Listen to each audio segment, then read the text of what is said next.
Lesson 7C. Exercises 2 and 4.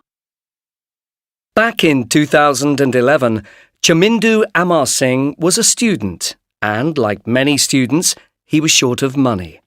So he took a part-time job.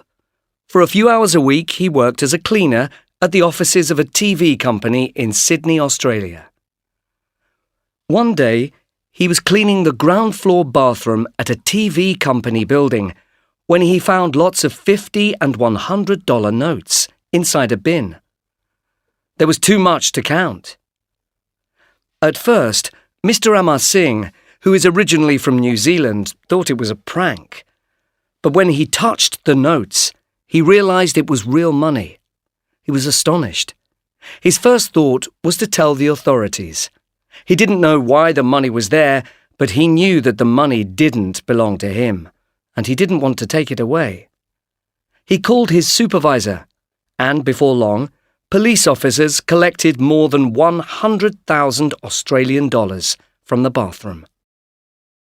No one came forward to claim the money, which was probably connected with a crime. But 3 years later, Mr. Amar Singh received a phone call to say most of the money, about $88,000, was now his. He was astonished again. The judge decided that the money was a suitable reward for the student's honesty, and the police agreed, particularly because Mr. Amar Singh was short of money when he found the cash, but still did not think about taking it for himself. Mr. Amar Singh was delighted to receive the money. When the newspapers interviewed him, he didn't know how he was going to spend it all. But he would give some to his family, some to disabled people, and some to a Buddhist temple in Australia. Lesson 7C.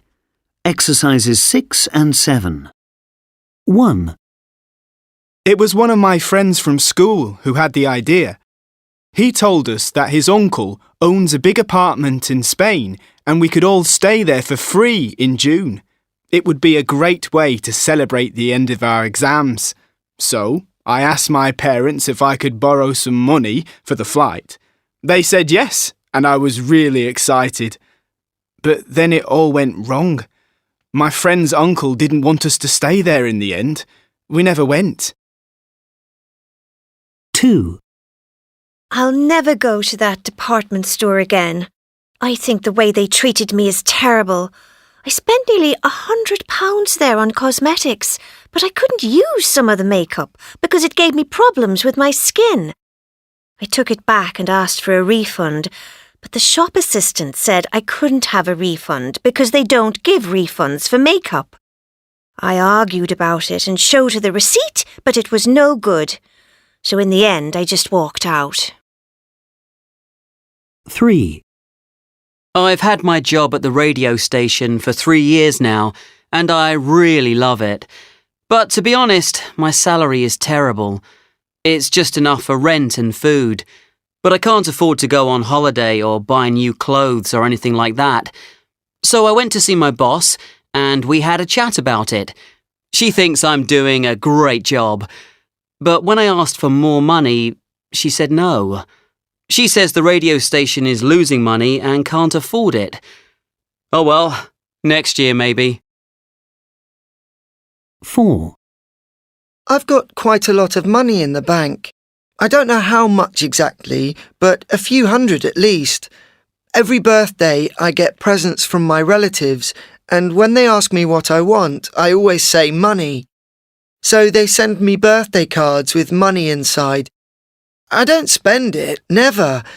I put it all in the bank. One day I'll spend it, but I'm not sure what I'll buy.